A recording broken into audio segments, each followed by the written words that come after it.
Her parents disowned her for marrying a 70-year-old man. 2 years later she returned crying. Hello everyone, enjoy these relaxing moments while you watch. Claire sat in the middle of the living room, the air heavy like a gloomy cloud. The young woman took a deep breath, preparing for the moment she knew would turn everything upside down. "Mom, Dad, I have something to announce," Claire said, her voice trembling slightly. Martha, her mother, set her teacup down on the table, her eyes filled with anticipation. Robert, her father, frowned slightly, still clutching his newspaper. "Go ahead," Martha encouraged with a smile, unaware that this news would wipe that smile away. "I'm getting married," Claire said, looking directly at her parents. "To Mr. Frederick." The living room seemed to freeze. Robert lowered his newspaper, staring at his daughter in disbelief. Martha covered her mouth with her hand and whispered, "Frederick, the businessman. He's 70 years old, Claire." "I know how old he is, Mom," Claire replied, trying to stay calm. "But I love him. And he loves me." Robert shot up from his seat, slamming his hand on the table. "Claire! Do you even know what you're saying? He's as old as me, even older. This is the most absurd thing I've ever heard. Dad! I'm not doing anything wrong. I love Frederick. He's kind, intelligent, and cares about me," Claire argued, tears welling up in her eyes. "Cares about you? Or is he just using you to show off? A young, beautiful girl like you marrying an old man? Claire, have you thought about the family's honor?" Robert shouted, his face turning red. Martha tried to intervene. "Robert, calm down. Claire, I understand you have your reasons, but don't you think this is too much of a mismatch? Frederick is wealthy, but love isn't just about money." "Mom!" Claire screamed. "I don't care about his money. I love him sincerely." Robert let out a bitter laugh, his tone laced with sarcasm. "Sincerely? A 25-year-old sincerely in love with a 70-year-old man? Claire, do you think your parents are stupid enough not to understand?" Claire stared at her father, her voice breaking. "I didn't expect you to understand. I just wanted to inform you. If you can't accept it, I'll leave." "Leave?" Robert froze, unable to believe his ears. "You dare to defy us? Claire, if you step out that door, don't ever come back." "Robert!" Martha shouted, but Claire was already on her feet, her eyes filled with determination. "I don't need your approval. This is my life," Claire said, her voice trembling but resolute. She stepped toward the door, clutching her bag tightly, holding back her tears. "Claire, don't go." Martha ran after her, but Robert held her back. "Let her go. If she wants to make her own decisions, let her bear the consequences." The door slammed shut behind Claire. She walked down the dim streets of San Francisco, feeling lost and overwhelmed with pain. Her father's harsh words echoed in her mind. She couldn't understand why her parents couldn't support her decision when she felt happy with Frederick. On her way to Frederick's home, Claire received a message from her best friend, Alice. "Claire, is what you just said true? You're marrying Frederick?" Claire hesitated for a moment, then replied, "Yes, I've decided." The reply came quickly. "Claire, are you sure? He's so much older than you. And people will talk." Claire stopped, looking up at the starry sky. "Alice, I don't care what people say. This is my love." Even so, an unnamed anxiety lingered in Claire's heart. She knew this decision would change everything, and not everyone would understand. When she arrived at Frederick's house, he was waiting for her at the door, his face lighting up when he saw her. "Claire, you're back. What did your parents say?" Claire avoided his gaze and stepped into the house. "Let's not talk about it, Frederick." Frederick placed a hand on her shoulder, his eyes filled with concern. "I know this isn't easy for you. But don't worry, we'll get through it together. Claire gave a faint smile. She wanted to believe that everything would be fine, but deep down, she couldn't shake the feeling that she'd lost something vital: her family. In the early days of living with Frederick, Claire thought she'd made the right choice. The grand villa in the outskirts of San Francisco seemed like a dream, with neatly trimmed hedges and a small pond that reflected the sparkling sunlight. Claire immersed herself in the luxurious surroundings, temporarily forgetting the judgmental gazes and harsh words from her family. Frederick doted on Claire. He showered her with expensive gifts, from designer dresses to lavish jewelry. "You're my queen, Claire," Frederick whispered in her ear as he clasped a diamond necklace around her neck. Claire smiled, trying to convince herself that this was true love. They frequently attended extravagant parties.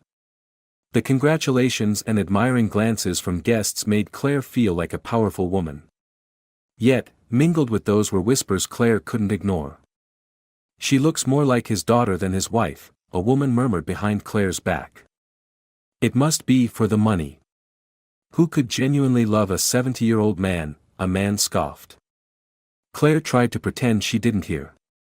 But the words were like sharp knives stabbing at her heart.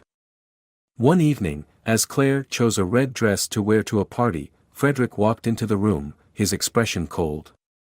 "That dress isn't suitable for you, Claire." Claire turned to him, surprised. "Why not?" "I think it's beautiful." Frederick frowned. "I don't want you wearing such bright colors. You should choose more subdued tones. Change it now."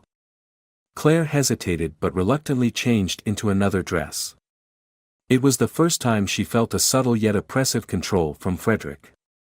At first, she thought he only wanted the best for her, but such demands grew more frequent. One morning, Claire prepared to go out to meet Alice, her best friend since college. Frederick stopped her, his tone gentle but firm. "I don't think you should see Alice anymore. She's not a good influence on you right now." Claire was stunned. "Why?" "Alice has been my best friend since university." Frederick shook his head. "People like her will only hold you back. You need to associate with people of a higher status. I only want what's best for you." Claire clenched her fists, struggling to stay calm.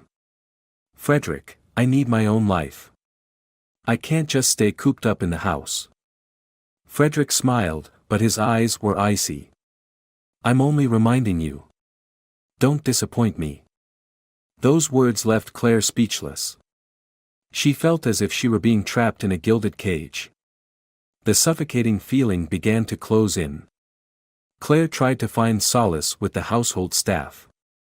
One of them was Mrs. Ines, an elderly housekeeper who had worked for Frederick for over 20 years. She always treated Claire with respect but with a hint of unease. One day, as Claire sat alone in the living room, Mrs. Ines gently set down a cup of tea and quietly said, "Miss Claire, I know I shouldn't say this, but I'm worried about you." Claire was taken aback. "Why would you say that, Ines?" Ines glanced quickly down the hallway, then leaned closer and spoke in a hushed tone. "Mr. Frederick is not the man you think he is.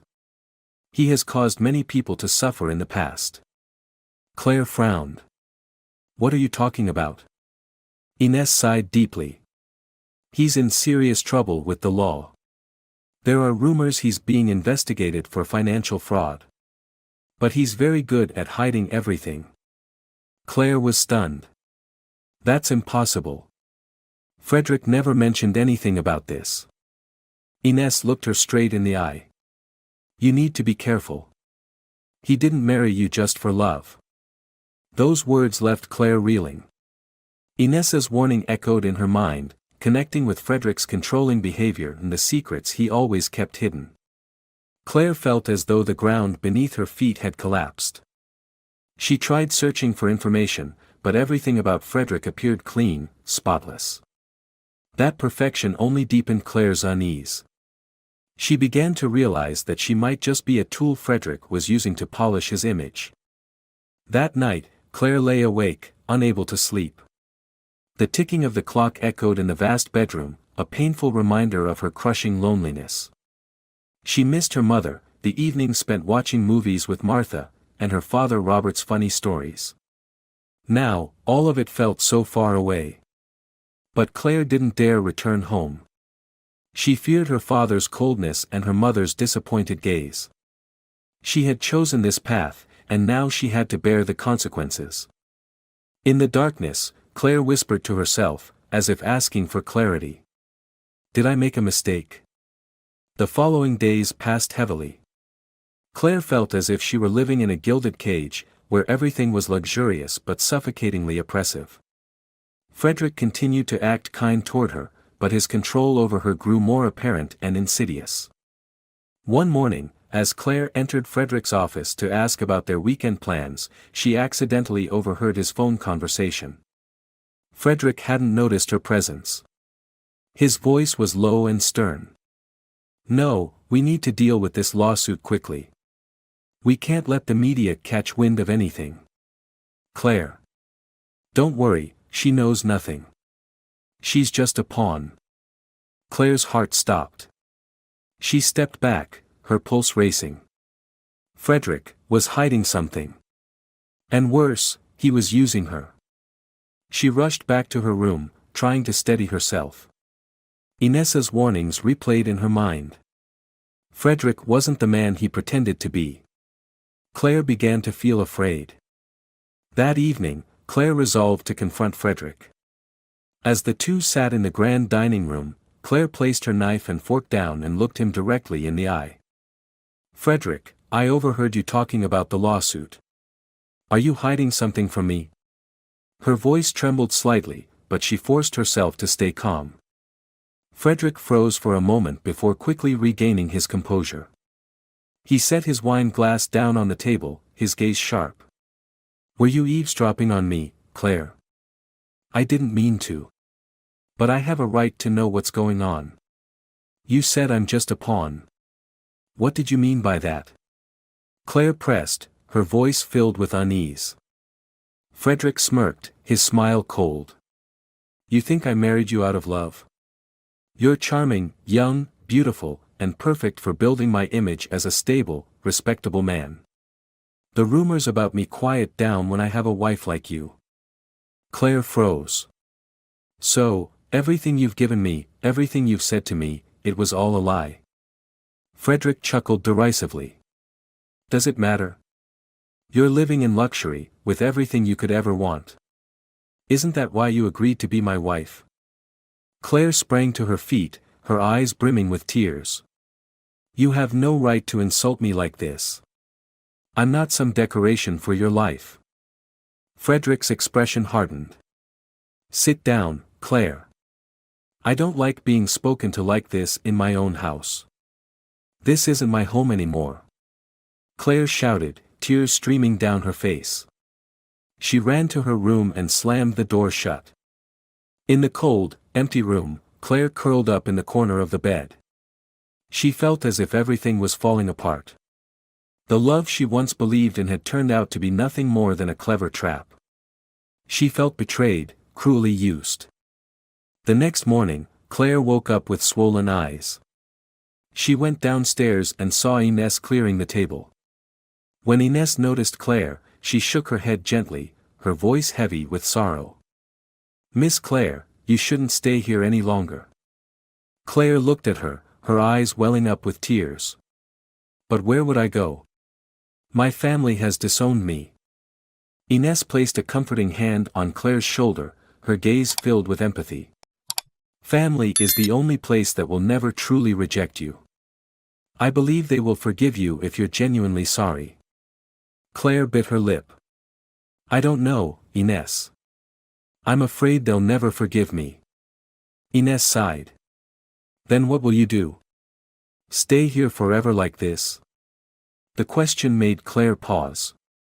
She couldn't continue living this lie. She had to do something, no matter how difficult it might be. That afternoon, Claire decided to leave the mansion. She packed a few clothes into a small suitcase. Before stepping out of the room, she looked back at the luxurious space that now felt unbearably cold. Downstairs, Frederick was sitting in the living room, reading the newspaper. Seeing Claire with her suitcase, he didn't look surprised. Frederick set the paper down and spoke in an even tone. "Where are you going?" Claire held her head high. "I'm leaving. I can't stay with someone who only sees me as a tool." Frederick smirked. "And where will you go? Your family has disowned you. Your friends have abandoned you. You have no one left." Claire gripped the handle of her suitcase tightly. "I'd rather be alone than stay here and be used." Frederick crossed his arms, his gaze icy. "Go, then. But remember, this door will never open for you again." Claire said nothing more and walked straight out the door. The cold San Francisco night stung her skin, and the wind made her shiver. But inside, she felt an unexpected lightness. No matter how uncertain her future was, she had freed herself from the gilded cage. She wandered aimlessly through the deserted streets. The dim glow of streetlights stretched across the rain-slick pavement. Claire felt small and insignificant in the vast city. Suddenly, she thought of Alice. She pulled out her phone, hesitated for a moment, then sent a message. "Alice, I need to see you. I don't know where else to go." The message was sent, but no reply came. Claire clenched her phone tightly, the weight of loneliness pressing down on her. She realized that now, she truly had no one left. Standing in the cold square, Claire whispered through her tears. "What do I do now?" Claire wandered aimlessly through the cold streets of San Francisco, her arms wrapped tightly around her thin coat, as if trying to shield herself from the chill that seeped into her skin. The grand city now felt unfamiliar and colder than ever. The pale yellow streetlights stretched endlessly, reflecting off the rain-slicked pavement. Claire felt invisible, lost among the hurried passers-by. The sudden ringing of her phone startled her. It was Alice. "Claire." Alice's voice came through, filled with worry. "Where are you?" Claire choked back a sob. I don't know. I've left Frederick's house." There was a brief silence on the other end before Alice sighed. "Tell me where you are. I'll come get you." Claire hesitated, glancing around the empty street. "I'm at Union Square." "Okay, stay there. I'm coming." Alice hung up. Claire let out a shaky breath, but her heart still felt heavy. She sat on a cold stone bench, her eyes turning upward to the dark sky. Rain began to fall, light drops mixing with the tears she was trying to hold back. It wasn't long before Alice arrived, her long coat billowing in the wind. She ran up to Claire, her face etched with concern. "Claire, for heaven's sake, what are you doing out here?" Alice asked, her voice trembling. Claire looked down. "I didn't know where else to go." Alice sat beside her, taking Claire's hand. "Come on, let's go to my place. You can't stay out here like this."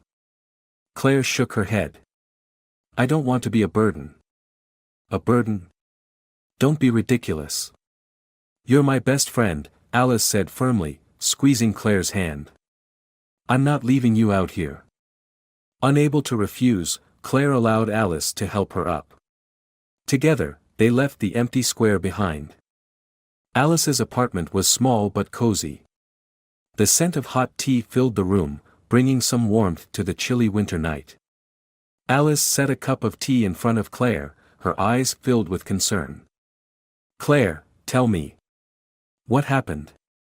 Claire gripped the cup tightly, staying silent for a long moment before finally speaking in a quiet voice. "Frederick doesn't love me. I was just a tool for him to build his image." Alice's eyes widened in shock. "What? What did he do to you?" Claire shook her head. "It's not what you think. He didn't hit me or anything like that. But he controlled everything: how I dressed, how I spoke, who I could talk to. I was blind to think it was love." Alice sighed deeply. "I tried to warn you. But I never imagined it was like this." Claire smiled faintly, sadness evident in her expression. I know. I was wrong. Alice was silent for a moment before gently asking, have you thought about going back home? Claire froze, her eyes filled with unease. My father disowned me. My mother didn't defend me. I'm afraid they'll never forgive me. Alice placed a reassuring hand on Claire's shoulder, her gaze serious. Claire, family is the one place that will always forgive you. But you have to be brave enough to face them.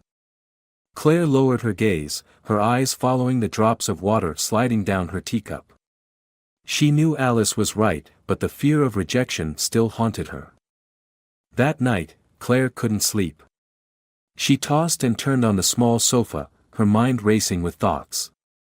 Images of her parents flashed vividly in her mind. Her father, Robert, with his stern face but warm eyes, and her mother, Martha, always gentle and the one who listened when Claire was upset. But now, everything had changed. Do they still think of me? Or have they forgotten me entirely? Claire wondered. Outside the window, the rain continued to fall silently. The streetlights cast shadows on the walls, elongating the darkness in the room. Claire hugged a pillow tightly, tears soaking her cheeks. She knew she couldn't keep running away forever. The next morning, Alice found Claire sitting at the kitchen table, her eyes red and puffy from lack of sleep. Claire, are you okay? Alice asked. Claire nodded faintly. I think I'll try going home. Alice smiled softly, relieved. That's the right decision. I'll go with you. Claire shook her head. No, this is something I have to face alone. Alice took Claire's hand and gave it a gentle squeeze. Whatever happens, you're not alone. If things don't go as planned, come back here to me. Claire smiled, though her expression was tinged with worry. She stood up, pulled on her thin coat, and stepped outside. San Francisco in the early morning was peaceful. Claire walked slowly down the road leading to her childhood home. Each step felt heavy. Memories of her youth flooded back every street corner, every tree evoking countless moments from the past. She stopped in front of the familiar house. The windows were closed, and the gray-painted iron gate now seemed distant and unwelcoming. Claire hesitated, her hand hovering over the cold gate. Would they open the door for me? Claire took a deep breath, her eyes fixed on the silent windows. Fear bubbled up inside her, but a faint glimmer of hope still lingered in her heart. Claire stood frozen in front of the iron gate, the memories of her childhood flooding back like a slow-reeling film, afternoons baking with her mother in the kitchen, walks with her father on this very street. But now, they were just distant echoes. Her hand brushed against the gate, but she let it fall back down. She couldn't summon the courage to press the doorbell. Her father's words from that day rang loudly in her mind, a cruel verdict: if you walk out that door, don't ever come back. The cold wind blew, scattering dry leaves that rustled at her feet. Claire clenched her fists, overwhelmed by uncertainty. She couldn't press the doorbell, but she couldn't return to Alice's apartment either. Without realizing it, Claire turned and walked away, carrying her fear and turmoil with her. She didn't know where she was going, she just let her feet take her farther from the house. Claire found herself at a small cafe tucked into a quiet street corner, a place she and her mother used to visit on cool afternoons. It hadn't changed, still cozy, with soft yellow lights and the warm scent of coffee filling the air. But the comforting atmosphere no longer reached her. She sat at a table by the window and ordered a cup of tea. When the waitress brought it over, Claire realized it was Lucy, the same server who had worked there for years. "Claire. Is that you?" Lucy asked, surprised as she set the tea on the table. Claire nodded faintly, managing a small smile. "Hello, Lucy. It's been a while." Lucy studied Claire for a moment, her expression tinged with concern. "I heard about your marriage to Mr. Frederick. Everyone's been talking." Claire gave a bitter smile. "Yes. Well, I'm not living there anymore. Lucy paused, then gently asked, "Are you okay? I heard your family was furious." Claire tightened her grip on the teacup, her voice low. "They disowned me. Now I don't know what to do." Lucy sighed softly. "Family is family, Claire. They're the ones who love you most. But I understand it's not easy to go back." Claire didn't respond. Her gaze drifted out to the street, where people hurried past, all heading somewhere. Everyone seemed to have a place to belong. But Claire didn't. The evening settled in as Claire wandered through the old streets of San Francisco. Every corner, every building brought back memories, now laced with sadness. Walking past a small park, Claire noticed a little girl sitting on a swing, crying. For reasons she couldn't explain, the sight made her pause. Claire approached gently and asked, "What's wrong, sweetheart?" The girl looked up at her, tears streaming down her face. I lost my mom." Claire's heart ached. She sat down beside the girl and gently patted her head. "Don't cry. I'll help you find your mom." The girl nodded softly, her tiny hand clutching Claire's tightly. Claire led the girl around the park, looking for a woman who seemed distressed. Eventually, they found a middle-aged woman frantically searching the area. "Marina! Oh my God, there you are!" The woman cried, scooping the little girl into her arms, tears streaming down her face. Claire smiled in relief. "She was lost, so I helped her look for you." The woman held Claire's hand tightly, her eyes filled with gratitude. "Thank you so much. I'm Carmen. I don't know what I would have done if you hadn't been here." Claire shook her head. "It's nothing. I'm just glad she's safe." Carmen studied Claire for a moment before asking, "Are you okay? You don't look well." Claire hesitated, then offered a faint, sad smile. "I'm just a little tired." Carmen placed a hand on Claire's shoulder. "If you ever need someone to talk to, I own a small restaurant nearby. Stop by any time." Claire nodded, expressing her gratitude before walking away. Though the encounter was brief, Carmen's kindness warmed Claire's heart, if only a little. Night had fallen by the time Claire found herself back on the street leading to her family's home. The darkness and silence deepened her fear. Suddenly, she heard footsteps behind her. Claire turned and saw a strange man following her. "Excuse me, where are you going?" he asked in a gruff voice. Panic surged through Claire, and she quickened her pace. The man matched her speed.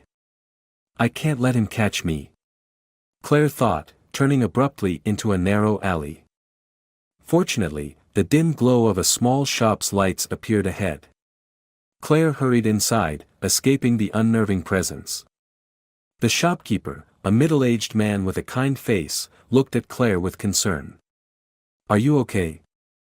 Claire, still catching her breath, nodded weakly. "Someone was following me." The man frowned and glanced outside.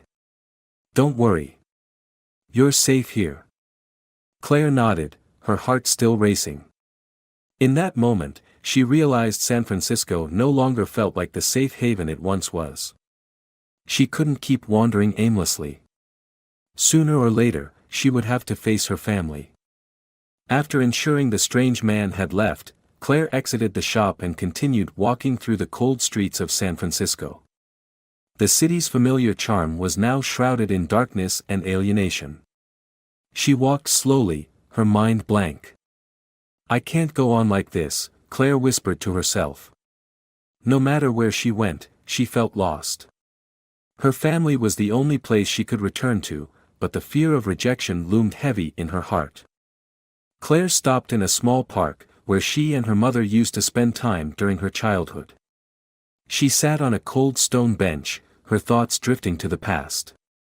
"Claire, slow down, or you'll fall." Her mother's voice echoed in her mind. She remembered the afternoons when her mother brought her here to play and her father sat under a tree reading the newspaper, occasionally glancing up with a warm smile. But those days were long gone. Do I still have a chance to fix everything? Claire wondered. She clenched her fists, determination flickering in her eyes. Even though her father had disowned her and her mother had turned away, she couldn't keep running. She had to face reality. Claire stood before her family's home for the second time. Light from inside spilled faintly through the windows, offering a sliver of hope. She gripped the strap of her bag tightly, her hand trembling as it hovered over the cold iron gate. She raised her hand, but fear gripped her, and she let it fall. She was terrified of hearing her father's cold words, of seeing the disappointment in her mother's eyes. At that moment, a voice called from behind her. Claire. Startled, Claire turned to see Lucas, her cousin. He was older now, his face filled with surprise at the sight of her. Lucas, Claire whispered. Lucas looked at her, his expression a mix of surprise and hesitation. What are you doing here? Claire lowered her gaze, her voice soft. I wanted to see my parents. Lucas was silent for a moment before he sighed. They're having dinner. Do you want me to tell them you're here? Claire hesitated.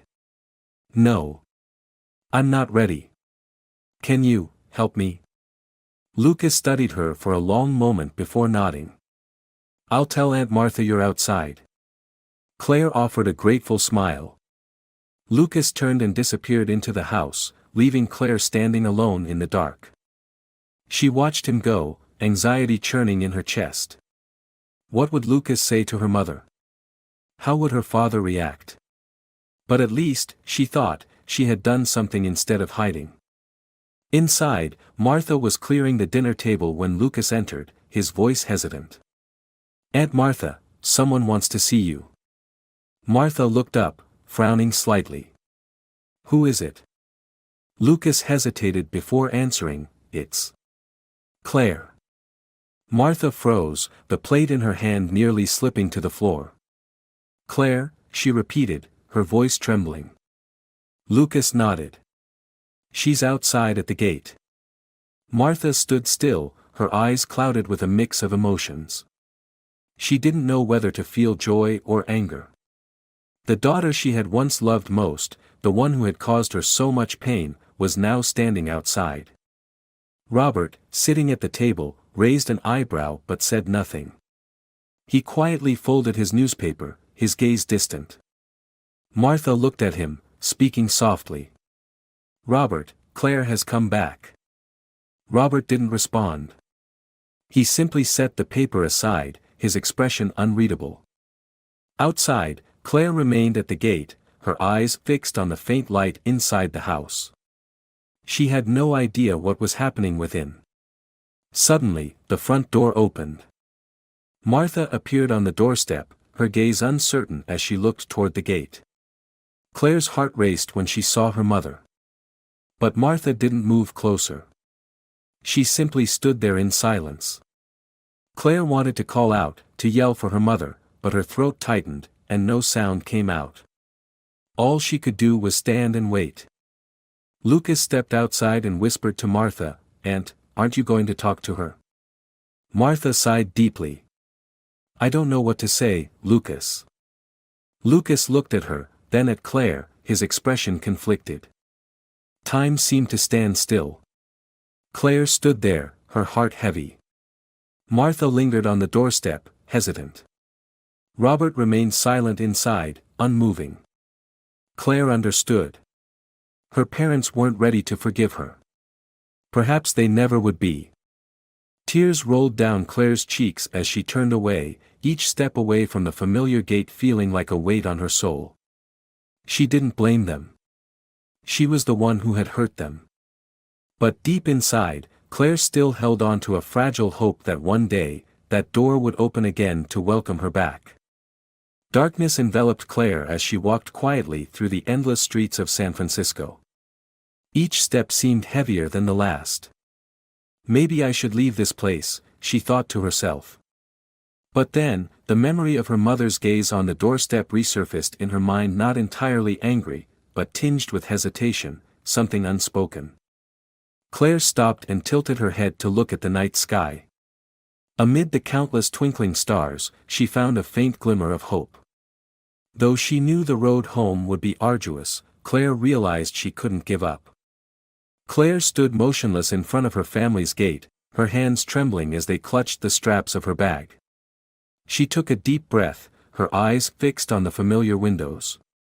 The warm light spilling from the living room filled her with a whirlwind of emotions. I can't turn away anymore. This is my home. Claire raised her hand, hesitated for a few seconds, then pressed the doorbell. The chime echoed through the still night. Time seemed to freeze.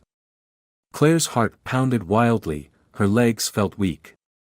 She feared her mother wouldn't open the door, or that her father would coldly turn her away. The door slowly creaked open. Martha appeared, her eyes widening in surprise at the sight of Claire. For a moment, the two women stood in silence, neither able to find the words. Martha clutched the hem of her cardigan tightly, her gaze conflicted. "Mom," Claire said softly, her voice breaking. Martha remained still, not taking a single step forward. The silence stretched on, suffocating Claire. Claire lowered her head as tears streamed down her face. "I'm sorry, Mom. I know I hurt you, hurt the whole family. But I have nowhere else to go. I just want to come home." Martha's eyes softened, though she still didn't respond. She looked at the frail, weary figure of the daughter who had once been her pride and joy. "Claire," Martha's voice wavered. "You've gone too far." Claire sobbed. "I know. I regret it. I truly regret it." Looking into her daughter's tear-filled eyes, Martha felt a wave of compassion. How could she harbor hatred for the child she had born and raised? Without another word, Martha quietly opened the door wider. Claire lifted her gaze, hope shining in her tear-streaked face. Without hesitation, she stepped inside, warmth flooding her heart. "Come in, it's cold out," Martha said gently, her tone softer now. Claire entered the familiar home, the place that had once been her sanctuary. The scent of old wood and the faint aroma of food from the kitchen made her want to cry all over again. In the living room, Robert sat reading the newspaper. Hearing the commotion, he looked up. His eyes met Claire's. The atmosphere froze. Robert didn't speak, he simply stared at his daughter. His expression was unreadable, cold, yet tinged with something deeper. Claire trembled as she approached him, her voice barely above a whisper. "Dad. I'm sorry." Robert didn't reply. He set the newspaper down on the table, his hands clasped together. "Why are you only coming back now?" His voice was hoarse, devoid of anger but also lacking warmth. Claire lowered her head. I was wrong. I didn't know what to do. I was afraid you and Mom wouldn't forgive me." Robert remained silent for a long moment. Finally, he stood and walked slowly to Claire. He looked directly into her eyes, his gaze stern, but underneath was a well of pain.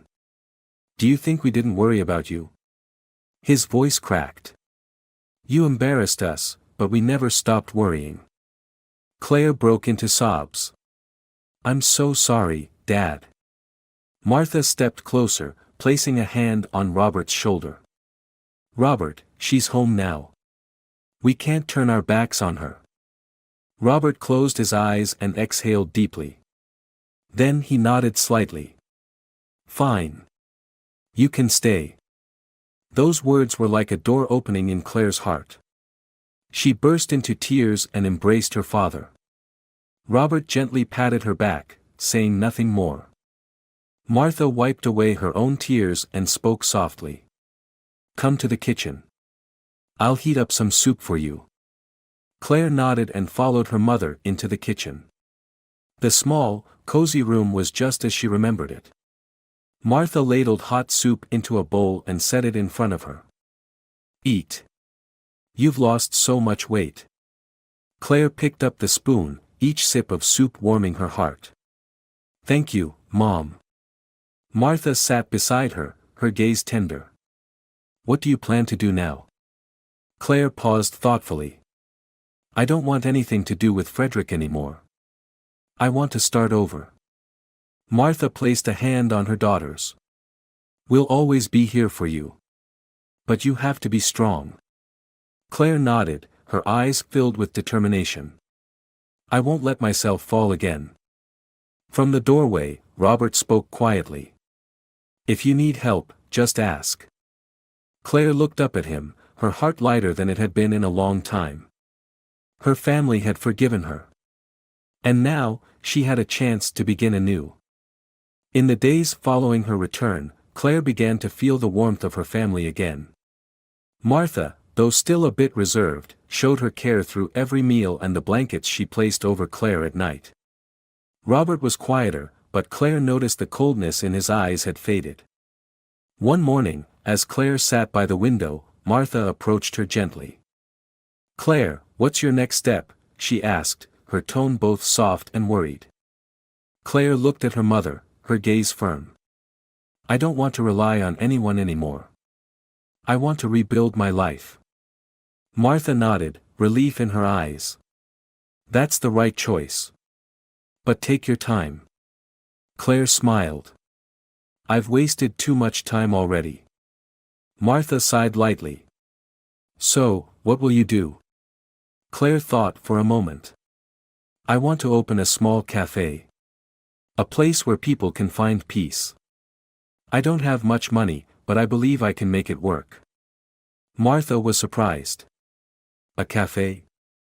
Claire nodded. I used to love making coffee. I want to create something of my own. Robert, overhearing the conversation, entered the room. He looked at Claire thoughtfully. Have you made up your mind? Claire turned to him, her eyes resolute. Yes. I want to start from nothing. Robert was silent for a long time before nodding. I won't interfere, but if you need advice, I'll help. Claire was moved. Thank you, Dad. A few days later, Claire began searching for a suitable location. Alice, her best friend, was always by her side, helping her. Claire, this spot looks perfect. Alice said, pointing to a small building on a quiet street. Claire peered inside. The space was modest but cozy. She envisioned a cafe with wooden tables, soft yellow lighting, and the warm aroma of coffee filling the air. This is exactly what I've been looking for, Claire said, smiling. Alice patted her shoulder. I know you can do it. Feeling a surge of motivation, Claire decided to rent the space and began renovations.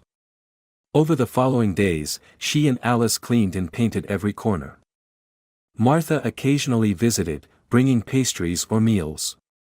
Though she didn't say much, her pride was evident in her eyes. Robert also helped quietly. One afternoon, he brought over some old wooden tables and chairs he had stored away. I thought these might suit your space, Robert said, his voice gruff but caring. Claire was touched.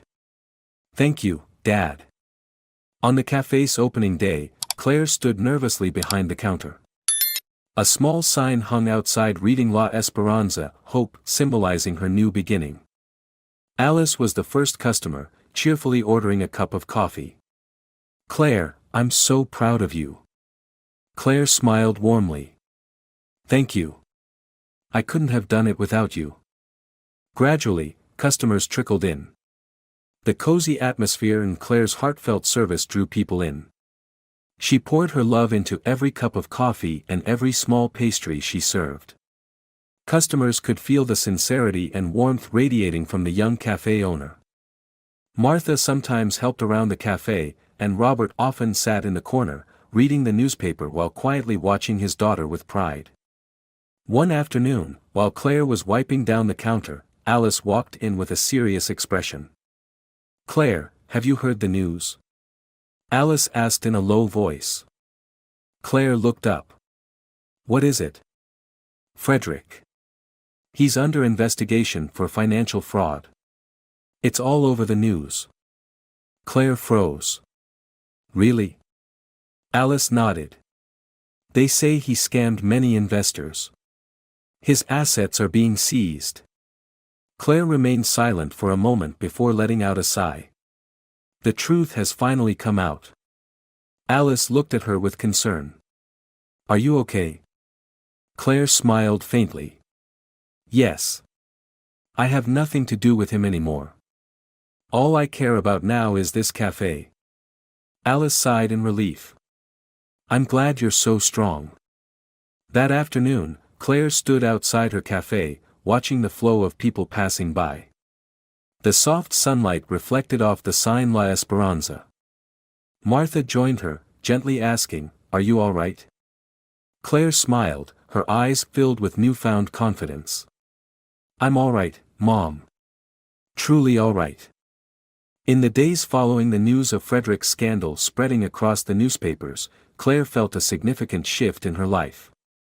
Her café, La Esperanza, grew increasingly popular not just for its delicious coffee but also for the story of a young woman's resilience and determination to rebuild her life after hardship. One morning, as Claire was cleaning the counter, Alice burst in, holding a newspaper, her face filled with excitement. "Claire, you need to see this," Alice said, placing the paper on the counter. The front page headline read, "Businessman Frederick Morales arrested for financial fraud and money laundering." Claire stared at the image of Frederick in handcuffs, his once confident, arrogant demeanor replaced by weariness and defeat. Alice spoke softly. "He's been convicted. The investors he defrauded came forward to testify against him. All his assets have been seized." Claire closed her eyes and took a deep breath. So, the day has finally come. Alice sat down, her gaze filled with concern. "Do you feel relieved?" Claire nodded slightly. "I don't care anymore. He's paying the price for what he did. All I want now is a peaceful life." Just then, the cafe door opened. A middle-aged man in a neat suit walked in, his face shadowed with sadness. Claire immediately recognized him as Frederick's lawyer, Ernest. He approached the counter, looking at Claire with a hesitant expression. "Hello, Miss Claire. I'm Ernest, Frederick's attorney." Claire regarded him calmly. "What do you want?" Ernest sighed. "I'm here to inform you that Frederick asked me to deliver a message before he was arrested. He left you a letter." Claire frowned slightly. "An apology? What good does that do now?" Ernest placed a small envelope on the counter. "Regardless, I've fulfilled my duty. Whether you read it or not is up to you." Claire picked up the envelope silently. Ernest nodded politely before leaving the cafe. Alice watched Claire, her eyes curious. "What are you going to do?" Claire remained silent for a moment, then slowly opened the envelope. Frederick's handwriting appeared on the page. "Claire. If you're reading this letter, it means I no longer have the chance to make amends. I know what I've done is unforgivable. I'm sorry for using you, for making you a part of my selfish schemes. I don't expect your forgiveness, I only hope you find the happiness you deserve. Frederick." After reading, Claire closed her eyes briefly, then carefully folded the letter and placed it on the table. "I don't care anymore. That's the past." Alice smiled. "Exactly. You've already moved on." Claire stood up and looked around her bustling cafe. Customers were chatting happily, the sound of the coffee machine humming steadily in the background. Everything felt peaceful. Months later, La Esperanza became a beloved spot for locals. Claire poured her heart into the cafe, nurturing it with love and dedication. She even added a small book corner and began hosting events where people could share life stories and experiences. One day, to Claire's surprise, Robert and Martha walked into the cafe. Robert looked sharp in a suit, his expression brighter than Claire had ever seen. "You're quite the busy one, aren't you?" Robert said with a soft chuckle. Claire was taken aback. Are you both here to visit me? Martha smiled warmly. We heard your cafe is thriving, so we came to see how our daughter is doing. Claire beamed with joy and led them to a table. Sit here. I'll make you some coffee. A little while later, Claire brought over 2 steaming cups of coffee. I made these myself. Robert took a sip and nodded approvingly. Not bad at all. Martha glanced around the cafe, her eyes glowing with pride. I'm so proud of you. Claire's heart swelled. Thank you for giving me a chance to start over. Robert looked at her, his voice steady and warm. You've grown so much. We're very proud of you. Claire smiled, her heart lighter than it had been in years. She had found her way back to her family and, more importantly, to herself. One afternoon, Claire stood at the cafe's entrance, watching the golden rays of the setting sun. Alice approached her, holding a small bouquet of flowers. For the cafe a little more color. Alice said cheerfully. Claire accepted the flowers with a soft smile. Thank you, Alice. I wouldn't have made it this far without you. Alice patted her shoulder. We're friends. We'll always be there for each other. Claire gazed at the sign La Esperanza, glowing under the sunlight. She knew that from this moment on, her life would be filled with peace and hope. At last, Claire had truly left the past behind and found her own happiness. Claire's journey is a poignant reminder of the value of family, courage, and independence.